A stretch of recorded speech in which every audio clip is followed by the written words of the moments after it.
ఎంత దుర్మార్గంగా, ఎంత అసత్య ప్రచారాలు, అబద్ధ మాటలు, అభద్రతా భావంతో నువ్వు మాట్లాడే మాటలు ప్రజలు చూస్తున్నారు, గమనిస్తున్నారు.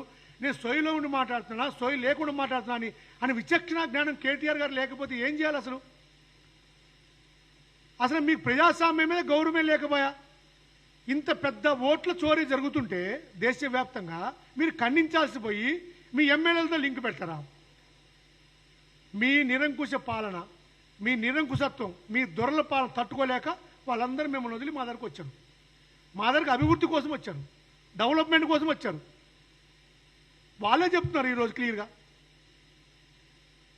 ఇంకో విషయం, నేను హరీష్ రావు గారు మాట్లాడుతున్నాడు, రాష్ట్రంలో ఆర్టీసీ అంట దోచుకుంటుందంట, తుమ్మిడేటి ప్రాజెక్టులో భారీ కుంభకోణం జరగబోతుందంట, తుమ్మిడేటి ప్రాజెక్టు కట్టంగానే దానికి కాంగ్రెస్ పార్టీ లక్షల కోట్లు దోచుకునే ప్రణాళిక రచిస్తుందంట, దోచుకుంటుంది కదా అని చెప్తున్నాడు. 35,000 కోట్లతో మేము తుమ్మిడేటి కడదామనుకుంటే అసలు ఇంకా ప్రణాళికనే మొదలవ్వాలా, దానికి ఒక తయారు చేపిస్తున్నారు, దాని చర్చలు జరుగుతున్నాయి. అప్పుడు అవినీతిని మొదలుపెట్టాడు, ఆర్టీసీని దోచుకున్నామని చెప్తున్నాడు. మీ మామ ఈ రాష్ట్రంలో ఆర్టీసీ అన్న పేరే ఉండదని చెప్పాడు గతంలో. ఈరోజు ఆ ఆర్టీసీ లాభాల బాటలో నడిపిస్తుంది ఈ కాంగ్రెస్ ప్రభుత్వం. అసలు హరీష్ రావు గారు, మీరు బుల్లెట్, 6 అడుగుల బుల్లెట్, డబుల్ షూటరు ఇవన్నీ మీ మామ ముందు డైనింగ్ టేబుల్ మీద గొప్పలు చెప్పుకోవడం తప్ప అసలు మీరు ఇంత పిరుకోవడని మేము అనుకోలే. మీరు కాళేశ్వరం అవినీతి మీద చర్చ అంటే కోర్టుకు పోతురి, కేసు వేస్తే కోర్టుకు పోతురి, సుప్రీం కోర్టుకు పోతురి, చర్చ వద్దండ్రి, మా మీద చర్యలు వద్దండ్రి, విచారణ వద్దండ్రి. ఇంత నిజాయితీ పడు ఎందుకు భయపడి ఇన్నిసార్లు కోర్టు మెట్లకి కోర్టు తలుపు కొడుతున్నావు? అవసరం లేదు కదా. రాని ప్రాజెక్టు, కట్టని ప్రాజెక్టు ఇంకా మొదలే కాలేదు, దాని మీద అవినీతి అంటుండ్రు. అప్పుడే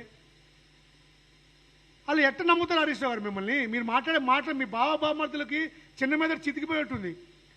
అసలు మీరు మాట్లాడే మాటలకి పొంతం లేదు. అసలు ప్రజల ముందు వస్తున్నారు, ఏదో ఒకటి మాట్లాడుతున్నారు. మీరు మానసిక ప్రశాంతతో బయటకు వచ్చి ప్రశాంతంగా మాట్లాడి ఈ ప్రభుత్వం చేస్తున్న అభివృద్ధి పనులు, ఈ ప్రభుత్వం భవిష్యత్తు అవసరాల కోసం తీసుకుంటున్న చర్యలు మీరు చూడాలంటే ఫస్ట్ మీ కుటుంబ సమస్యను పరిష్కరించుకోండి. ఆడపిల్ల మీద దాడి కాదు మీరందరూ చేసేది. మీరందరూ సెట్ చేసుకుంటే బయటకు వస్తే అప్పుడు లోకమంతా పచ్చగా కనపడుతుంది. మీ పచ్చకామలోడికి లోకమంతా పచ్చ కనపడ్డట్టు మీ అవినీతి కళ్ళకి, మీ దుర్మార్గమైన ఆలోచనలకి, మీ దుర్మార్గమైన దోపిడీకి, మీ దొంగల ముఠాకి ఎదుటి వాళ్ళందరూ కూడా దొంగల్లాగా, దుర్మార్గుల్లాగా పచ్చ కనపడుతున్నారు. కానీ మీలాగా మేము లేము.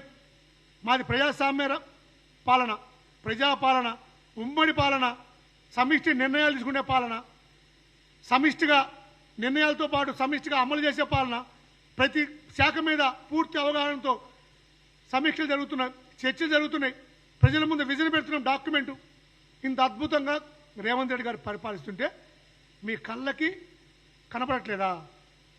మీరు మాట్లాడే దుర్మార్గం మాటలు బంద్ చేయాలని హెచ్చరిస్తూ కేటీఆర్ గారి వ్యాఖ్యల్ని కాంగ్రెస్ పార్టీ తీవ్రంగా ఖండిస్తుంది. Thank you brothers, thank you.